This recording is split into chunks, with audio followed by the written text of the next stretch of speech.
Our headlines for you this morning. Rail strikes over Christmas. Unions have confirmed more industrial action in their long-running dispute over pay and conditions. We remain open for discussion with the companies. They know what needs to be done to get this dispute progressed and get a settlement going forward. But at the moment, we've not got a means to a solution. Prince Harry accuses the royal household of playing a dirty game in a new documentary set to air this week. Good morning. The show must go on, but can it? And for how long? 2 in 5 small theatres like this one say they're worried about closing unless they get great ticket sales over Christmas. Schools are going to get £500 million from the government to future-proof their buildings and make them more energy efficient. The money comes on top of the £2 billion investment in schools announced as part of the autumn budget.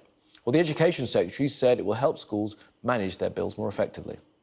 Education is the closest thing we have to a silver bullet, and there are many challenging times ahead. We know that. I want to check schools and colleges were getting all the support that they need to help them through these times. So on top of the energy bill relief scheme,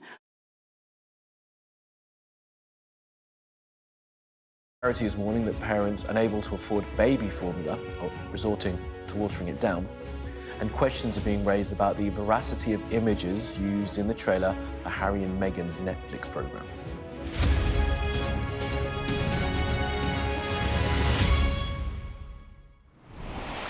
All right, let's take a look at the front pages of the morning's newspapers now. We'll start with the front page of the Daily Mail, which reports that there is fury about some of those claims in that Netflix programme. And there has been, as it's put there on the front page, a war on Meghan. The Daily Express leads with the Netflix programme to all-out war. Now, Harry says Palace played a dirty game. The Sun's headline, Sussex lies and videotape. And the Star tells its readers to get the popcorn in because the programme drops on Thursday. Now, The Guardian says that the Prime Minister is to scrap compulsory house-building targets after pressure from backbenchers, the story that Amanda was bringing us just a moment ago. That's also the lead for the Daily Telegraph. Now, The Eye says that antibiotics are to be given to all children where there's been a case of strep A in schools. The Times reports that 1 in 7 people were unable to get a GP appointment when they wanted one back in October.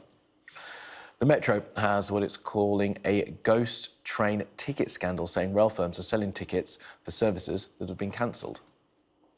The Financial Times says the new price cap on Russian oil is causing a tanker jam of Turkey. Well, the Mirror looks ahead to that game on Saturday, England-France, quarter-final of the World Cup, with a message from Harry Kane: keep calm and carry on. Now, if you want to see those front pages again and read the stories attached, scan the QR code that you see on your screen. Have a look at what is on the front pages of this morning's papers, shall we? This is the front page of the Sun newspaper. Sussex lies and videotape. That's their headline. The paper is leading on the newly released trailer for the highly anticipated Netflix documentary about the Duke and Duchess of Sussex.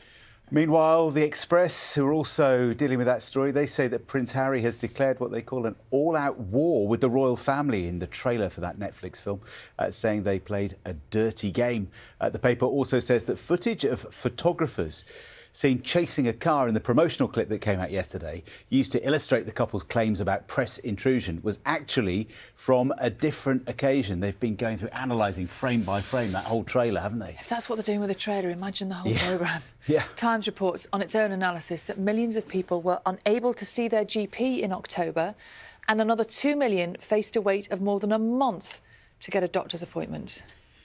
And The Guardian this morning reporting that the Prime Minister will back down on compulsory house-building targets as he faces pressure from backbench Tory MPs. The paper saying there that this move is going to prompt criticism that Rishi Sunak is putting party unity over the national interest.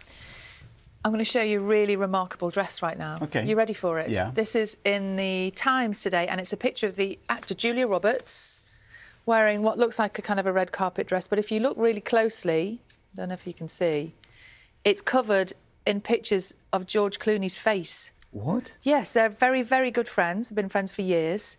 And he was honoured yesterday at a ceremony that U2 were also honoured at. They were all given medals for their contribution to concert. I2 was honoured at, but U2 no, the band. U2 Okay. the band, like Bono. Yeah, not U2. Were you not there? I wonder No. what George Clooney thought of that. So, and he was there, and yeah, covered in pictures of his face. That's commitment to friendship, isn't it?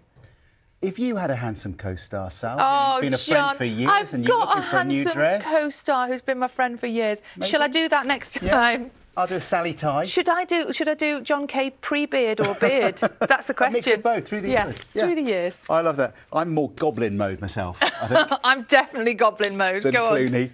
Goblin I love mode this. apparently is Oxford's word of the year, and we didn't know quite what it was he? Till we looked it up. But apparently it's when you kind of let yourself go intentionally. You don't worry about social pressures and internet stuff. No filters. I think it's not using filters. Yeah. It's about social media apps, isn't it? Yeah. And using a filter to make yourself look better. Goblin mode is when you don't bother with any of that.